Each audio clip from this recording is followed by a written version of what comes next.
Good morning, good afternoon, good evening, ladies and gentlemen. Welcome to another Spa Vcast for customer engagement.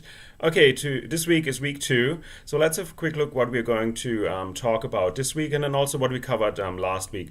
Last week was kind of like the kickoff to get a feel about this course, customer engagement, and to get a little bit of information about yourself. So we used the focus on you to kind of like provide information, which I really appreciate. It shows once more how diverse the background of the spa in general the spa industry is, and then obviously how diverse this course is. So thank you very much for sharing all this information with us.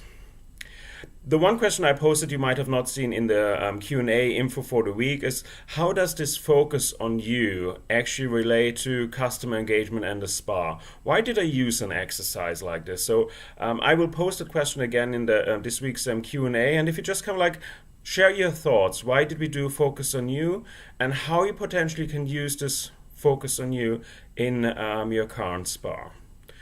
Okay, so what are we going to talk this week? This week is going to be a lot of different chapters we're covering. We're actually covering 3 chapters. So again, don't expect you to read all the chapters. Just please make sure that you at least scan through the chapters so you have an idea of the topics. So the topics, the main headlines are the pros and cons of phone communication. And yes, I want to talk about phone communication. Even so, we're doing a lot about through the web, through social media. Phone communication, the one-on-one communication is still super important.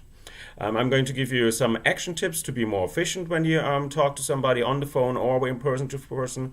Then we are also obviously going to talk about webifying your customer service, so making sure that you have a good website in place, making sure that your social media presence is there, Facebook, Instagram, etc. Whatever kind of like it takes to really keep your customers engaged on multiple levels.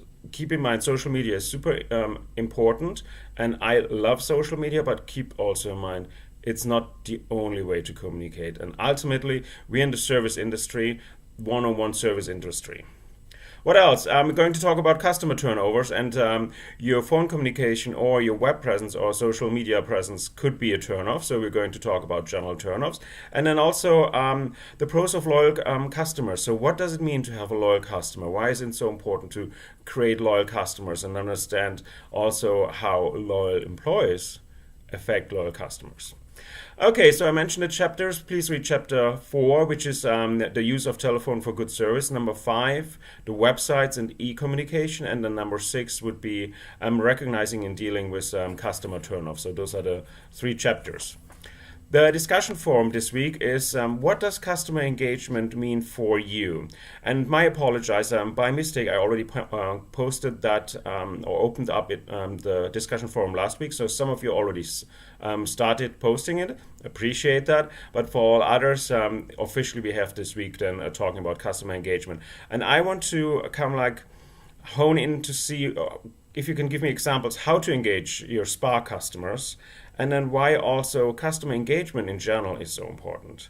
And then last but not least, our assignment this week is about our auto inspection center. Yeah, we're jumping outside the spa industry because we want to benchmark and see how other industries are doing. And that assignment would be on page 99. Please make sure to answer all the questions. Okay, so that's basically a brief overview of what we are going to talk about this week. I quickly thought focus on you. I'm going to share a little bit information about myself. So my name is Christoph Filcher. I'm the Director of People Services for Blue Star Resort and Golf, and I've been with UCI now for 10 plus years. What is my favorite spa treatment? I absolutely like deep tissue massages, because whenever I go to the spa, I am more on the side of therapeutic than just kind of like pampering. However, I like the whole environment, the pamper environment. So if I go to the spa, mostly I go to kind of like some nice hotels which have the pool and which have a nice lounge area, and which also have then the fitness, so I can work out before.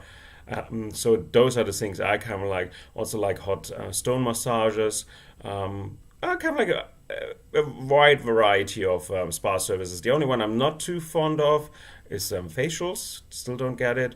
And then the one thing I feel a little bit uncomfortable is body reps. Just becoming kind of like so wrapped up, that's not really something. The vision for this course, what's in it for me? Well, as you probably know already, I love to provide information. I love to instruct courses. I like to teach people. I like to share my knowledge and my background, and hoping to help you in whatever way I can to improve your current spa organization, the way how you deal with customers, the way how you deal with employees. Those are the things I really get a kick off. Out, sorry. And otherwise, I think all the other information you basically know already from me. As usual, if you have any questions, please feel free to reach out to me. You can either post a question in the weekly Q&A forum. You also can email me, you can text me, you can call me. I'll do my best to get back to you ASAP. Anyways, thank you much for, again, the great week. One last thing, sorry. The discussion forums. Normally, I ask to answer to 3 student posts. I know we have 5 students now in the course. Feel free, if you have the time, answer all the posts, because that's really the beauty of the course, really having an active discussion and sharing ideas. So you don't have to. Please make sure you answer at least 3 posts. But if you would answer to all the posts, that would be perfect. Thank you much and have a great week. Bye-bye, Christoph.